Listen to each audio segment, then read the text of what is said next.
ሰላም أمل العالم زلهم كبرات هوات سلام እግዚአብሔር مسخم يخون نايلوم معنتي بحساب كينا نسرحم بقر كتفتو تسفا እንዳገበርኩ ቅድሚና ባለይ ግን እቶም ሓደሽ ኣዘለኹም ላይክ ሳብስክራይብ ኮም እንዳገበርኩም ንዝማዓታዊ ሒዜ ዝመጽ ቪዲዮታት ተኻፈልቲ ክትኮኑ ብኽብሪ ዕድመኩም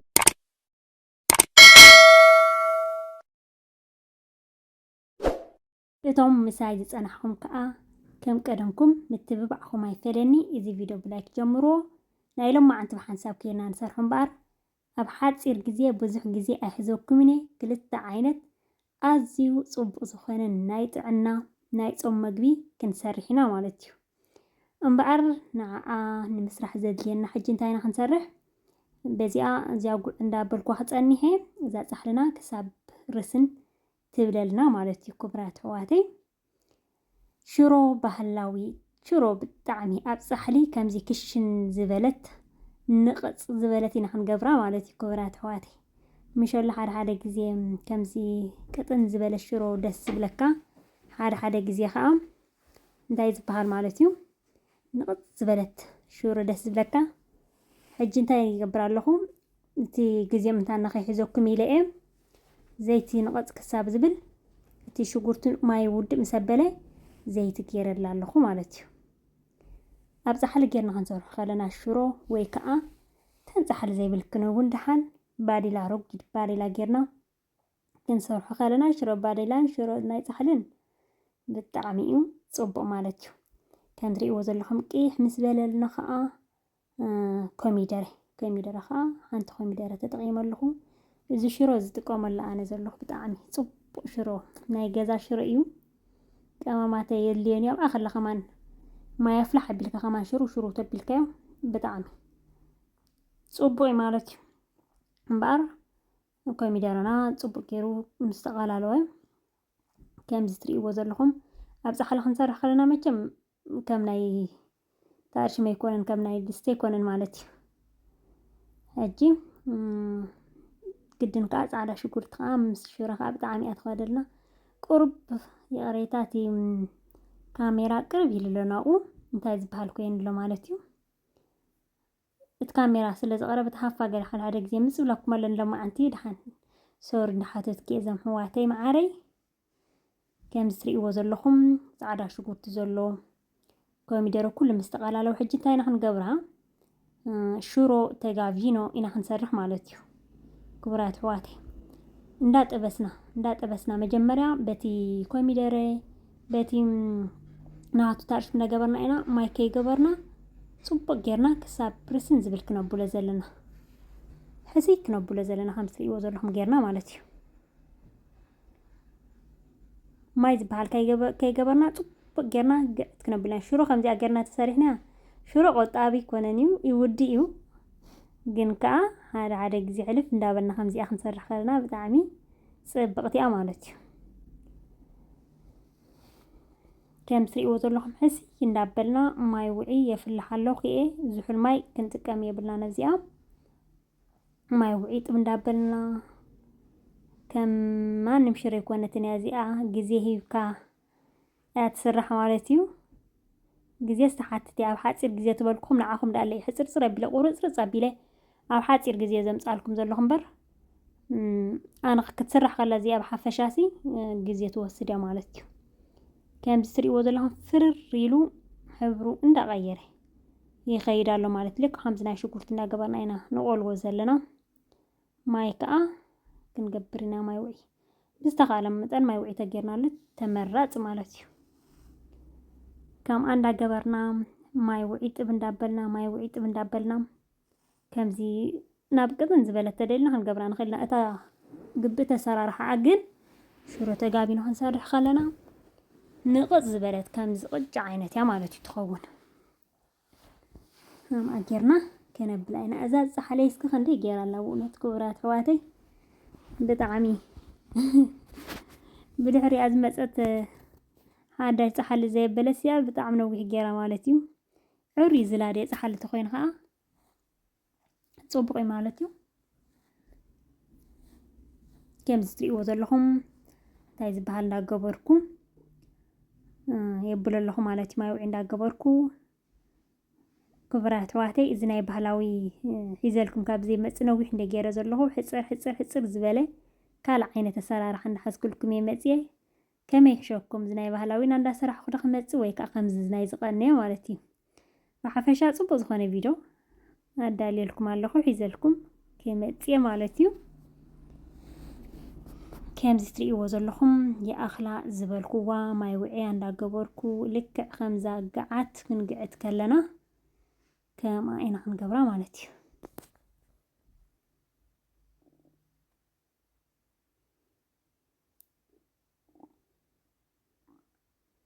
كم زين قبرنا صوب جيرنا طب كنا بلاينا مالتي بدحريو كم زبالكم كمامات نايجا شرو سلزو خانة بتعمي صبوقيو كمامات تدرينا جن الشرو نايدا جان تخوينو تعشرو زي بلنا بعتنا كمامات جيرنا كل وساس خلص نخلينا مالتي جوع حانت جوع بلعلي طب مسبلت كم تري وازل لهم كتصبق معك كينا بسيلة حبران قلقان كيرا هجي جوع آخن قبر لنا جوع جيرنا ها كنا وردائنا مالتي تخالي تنسرحها ناكل تدقنا ثلاث دقائق تكون مالتي إذا كم تري وازل لهم بسيلة ودي الله جوع جيرنا مرر زبلت من تان كتكون لنا كنا بلعنا كانت فاينا نفتخالي تشعو كان سجرينا مالتيو صبو غير خمس بسله اتنهاتو زيت قبعاتن لعلكم تريو زلهم صلال يزبل مالتيو زي حجو ودي الله تسريحه ناشد شدا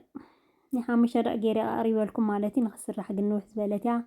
سلازي نزي تراداديكم كخبرات فاتي كم زانا ورص صبيله تعطع بلا زريكم زلهم نسهم كاطع لايك مالتي كبرات فواتي هانا تريتهم مصحف قبز في جزيخي حزوكم زمواتي معاري حجي إذا خالقيت نسرحة خازيها بطاعني قلال زخونت عندنا خان نتعنا نخا بطعم بخلت عينة حملتي غيرنا انا بشبينات دغانا حامل قسطا غيرنا نسرحة انا زيخا مالتي حاملنا خنسرحة مچ ما يدون غيرنا طراين زيني مقالا وتزيكينو مخنياتو مس بروتين زلوخون اريت حملت بسل زباله زيكون نورمالينا ጥብስና ሆኖ ቡለ ዘለና ማለት እዩ እዚ አኻ ሕጂ ዘይት ክንገብረላይና ከም ዝትሪእዎ ዘለኹም ናይ ሽጉርቱ ውድ ኢሉ ንቕፅ ምስ በለልና ዘይት ከዓ ንገብረላ ማለት እዩ ብድሕሪኡ እንታይ ዝበሃል ጌርና ሕጂ ካሮት ንገብረሉ ተኾይና አባ ኻላ ንገብራት ተኾይና ፀገም የብሉኒ ካሮት ድንሽ ንገብረሉ ተኾይና ቅርሚ እቲ ሓምለ ተጌርናዮ ጽቡቕ ምክንያቱ ቀልጢፍ እዩ ዝበስል ተሓምለ ሳይዱን ግድ ስለ ዝኾነ ኮሚደረ ሕጂ ተገብረላይ ኮሚደረ ዘይ ምግባር እውን ይከኣል ወኸሎ ከም ታሽም ቁልዋ ጥራይ እውን ገብረ ንኽእልና ግን ሓንቲ ኮሚደረ ተጌርና ኣለሃ ሞርቃ ጣዕም ኣለዎ ማለት እዩ ጽቡቕ መጸላ ጻዕዳ ሽጉርትን ጅንጅብልን ከዓ ከም ዝትሪእዎ ዘለኹም ምስ ሓምለይ ምሽሮ ጻዕዳ ሽጉርቲ ጅንጅብል ብጣዕሚ ጥዑም ይዝገብረልና ማለት እዩ ንጥዕናና እውን ጽቡቕ እዩ ሕጂ እቲ ጻዕዳ ሽጉርቲ ንእሽተይ ምስ ኮይኑ ምስ ተቆለወ ከዓ ካሮት ከዓ ክልተ ሓባ ዝኸውን ካሮት ንገብረሉ ክሳብ ንስቕሉ ዝብለልና ሕጂ ብፉሪ ጌርና ተሓፂቡ ፀፊፉ ፍሬድ ኮይኑ እንዲ ዘሎ ብፉሪ ጌርና ሕጂ እዚ ሓምሊ ቆስጣ ከዓ ክንብሎኢና ማለት እዩ ኖርማል ተደልና ንእሽተይ ተደልና ክንገብሮ ንኽእልና ግን ሓዊ በልዕዩ ጥራይ ተጫፍ ፍርቂ ቀቢልና ተኻልእ ግን ኖርማል ፍሪ ዝበለ ጌርና كركت فون خينا مالت كم سريء وزلهم جبر عبيلنا موت يزبل أبغى خيات ولا درجة بسلي إذا شبينات كم سريء وزلهم مالتي نسون تحزات يوت أفيفو شبينات كأن خمس لنا حنسابا يدون كل موت يزبل بخلو كم زجرها نورمال فري زبل جري عدالي له حجي ناقوخن جبرينا مالتي دنيش كن جبرلو نخيلنا أو خلون كنسرح نخيلنا مالتيو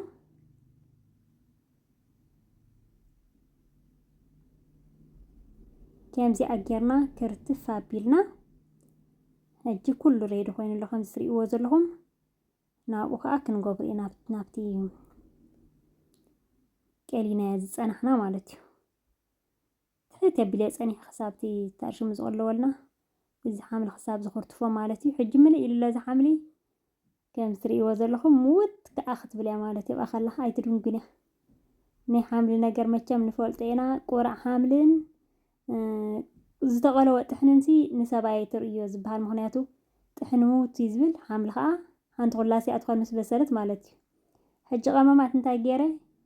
ካሙን ቆርብለይ ካሙን ገይረሉ እንደገና ከዓ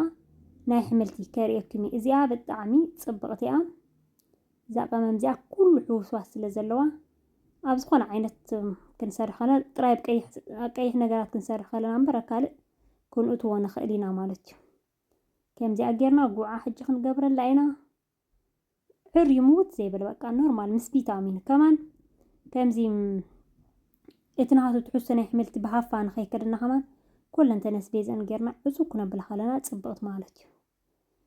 ተሰራሪሑ ተወዲኡሉ ሕጂ ክንቅርብ ኢና ደስ ዝብለና መስተ ድስተ ኣድልዎ ኣቢልና ከምዛ ትርእይዋ ዘለኹም ጣውላና ጌርና ባህላዊ መቐረቢታ መስርሒታ ኩላ ጌርና ከዓ ውዒ ንውዒ ፍረሽ ዝኾነ በዚ ከዓ ሳላጣ ኣዳልየ ጎኒ ጎኒ እቲ እንዳሰራሕኩ ማለት እዩ እዚኣ ሽሮ ንቕፅ ዝበለት ሽሮ ፅብቕቲ ጥብስብስ ዝበለት ሓምሊ ጌርና ንምሳሕ ክንጥቀመሉ ንኽእል ኢና ንድራር እውን ክንጥቀመሉ ንኽእል ኢና ማለት እዩ ኣሕምልቲ ዝሰራሕክዎ ኣሎ ብጣዕሚ ፅቡቕ ሕውስዋስ ኣሕምልቲ ብሓንሳብ ጌርና ሓዊስና ክንሰርሖ ከለና ከዓ ብጣዕሚ ነናቱ ትሕዝቶ ስለ ዘለዎ ኣሕምልቲ ከምኡ ጌርና ክንሰርሖ ከለና ተመራፂ ማለት እዩ ንቀደም በሉ ብሓንሳብ ኬና እንዲና ሰሪሕናዮ እዞም ኣሕዋተይ ብሓንሳብ ኬና ከዓ ንመገቦ ንቀደም በሉ እንዳበልኩ እየ ከምዛ ትርእይዋ ፅብሕ ብሓቢልና ሽሮና ፀቢሕና ሕጂ ከዓ ሓምልና ማለት እዩ ተደሊና ቅጫ ስንክት ኣቢልና ወሰን ወሰን ክንገብረሉ ንኽእል ኢና ተደሊና ኣብ እንጀራ ክንጥቀመሉ ከዓ ንኽእል ኢና ማለት እዩ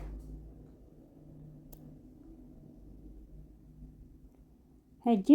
ሳላጣና ከዓ ክንገብረሉ ኢና ወሰን ወሰኑ ከዓ ሳላጣ ኩሉ ግዜ ኣሕምልቲ ክንምገብ ከለና ብጣዕሚ ዋላ ኣይንፍተዎ ትናቱ ትሕዝቶ ርኢና ክንለምዶ ክንክእል ኣለና ማለት እዩ ክቡራት ኣሕዋተይ ከምዚ ትርእይዎ ዘለኹም ሕጂ ፀባቢሕና ሬዲ ኮይና ወዲእና ኣለና ንሎማዓንቲ ኣብዚ ከኣኽለና እዩ ብሓንሳብ ከየና ሰሪሕናዮ ነዚ ይመስል ጀሚረ ክሳብ ዝውድእ ዝተኸታተልኩምኒ ካብ ልቤ ዘመስግነኩም እዚ ቪድዮ ክትኣትዉ ከለኹም ላይክ ተረሲዕኹም ኣብ ምውፃእኹም ላይክ ኣይትረስዑ ብካልእ ትሕዝቶ ክሳብ ዝምለሰኩም ሰሰናይ